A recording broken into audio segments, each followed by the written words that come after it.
In this video, we are going to make a Walt Disney World classic, the Monorail Pink.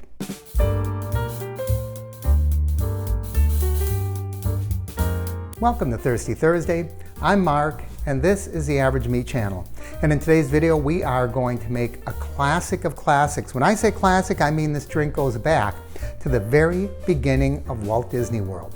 Walt Disney World is celebrating its 50th anniversary, and this drink was served at the Monorail Club Car, which was at the Contemporary Hotel. It was on the 4th floor. It overlooked Bay Lake, where the gift shops are today.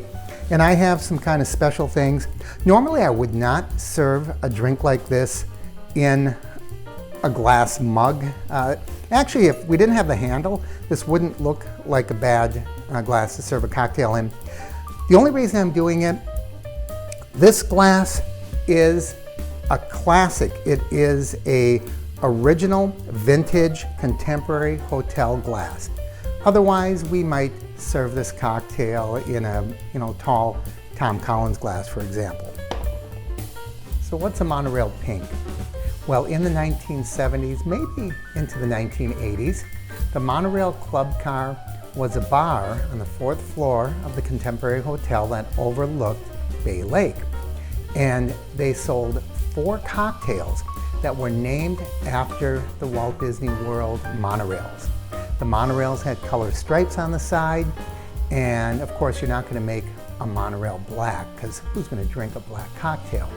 But I have already made the monorail purple, the monorail yellow. I'll link to those at the end of this video. And today we're going to make the monorail pink. And this is an involved drink. So let's get started. We're going to be using gin. I got myself a bottle of Gordon's gin. We're going to be using grenadine, and I'm using Rose's grenadine.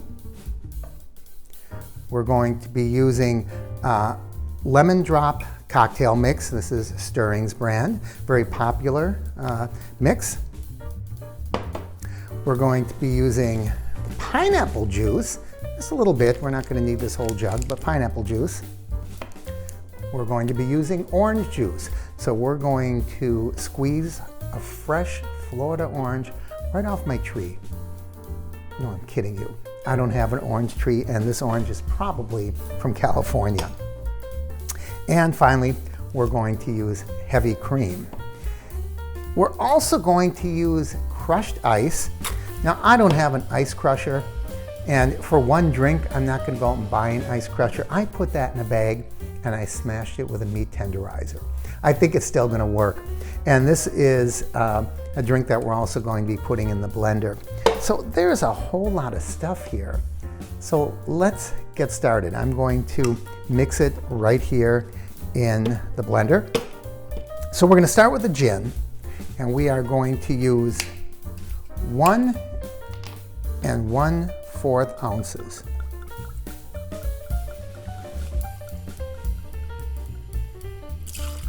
There we go.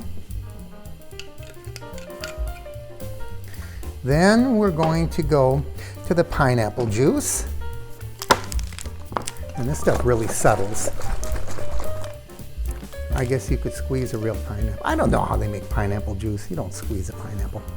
But we are also going to use 1 1/4 ounces pineapple juice. It's kind of tricky to get that 1/4 ounce in here.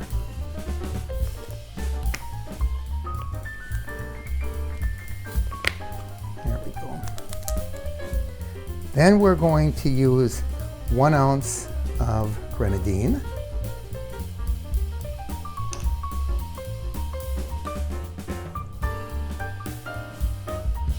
That's a lot of grenadine syrup.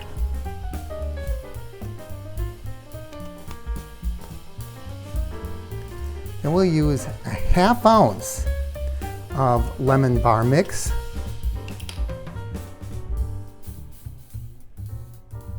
I told you this was a complicated drink. 1/2 ounce of that.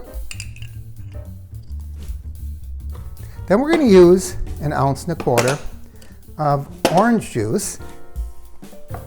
I'm going to cut my own orange here and squeeze my own orange juice. I'm also going to cut a little slice here to use as the garnish. And I'll tell you right now that I did forget to bring my maraschino cherries over here. So I guess a little later, I'm gonna have to do one of my vanishing magic tricks. All right, so I don't know how much juice I'll be able to squeeze out of this, but let's hope that we can get that 1.25 ounces. This doesn't seem like a real juicy orange. My goodness, we're just getting a whole lot of a whole lot of pulp, but not a whole lot of juice out of this. Goodness gracious. Well, I have a second orange, and if this doesn't get enough, we're going to be going to that second orange. Wow, I'm really disappointed.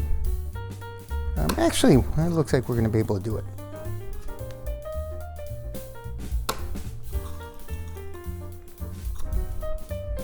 Get a little bit of pulp in there. I prefer not to have, it's actually one big piece of pulp. I prefer not to have that in there if I don't have to. I think we got that out. And we're just a little shy, but I think it's going to be okay. Because this probably has, you know, a much more powerful orange flavor than if I were just to use packaged orange juice. So let's push this all over here. Then we're going to use 1.5 ounces of heavy cream. And we, of course, are going to use heavy whipping cream. It's heavy cream. So there's, again, 1.25 ounces of the heavy cream. And then to all that, we're going to add 3/4 cup of crushed ice. Now, I knew I wasn't going to be able to get 3/4 cup in here, so I'm using a 1/4 cup, and I'm going to dip it in here 3 times.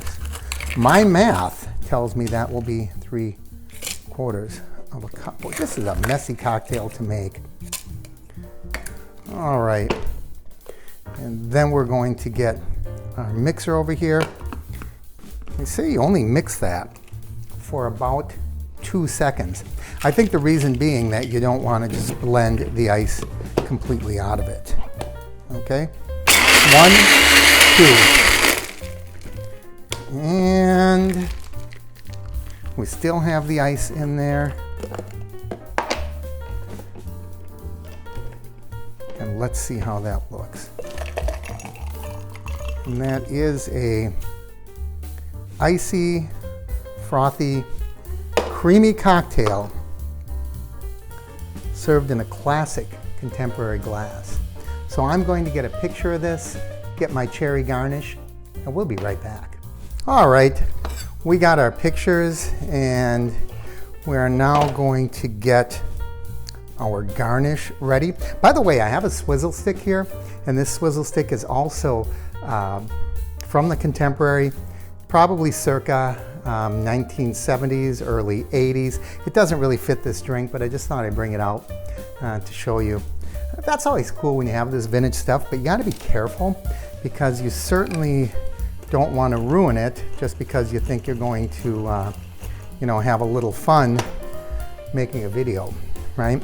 So here we're going to take that orange slice and we are going to add to it our cherry. And isn't that a great looking cocktail? But you know what they say, the proof is in the pudding, so let's give this one a taste.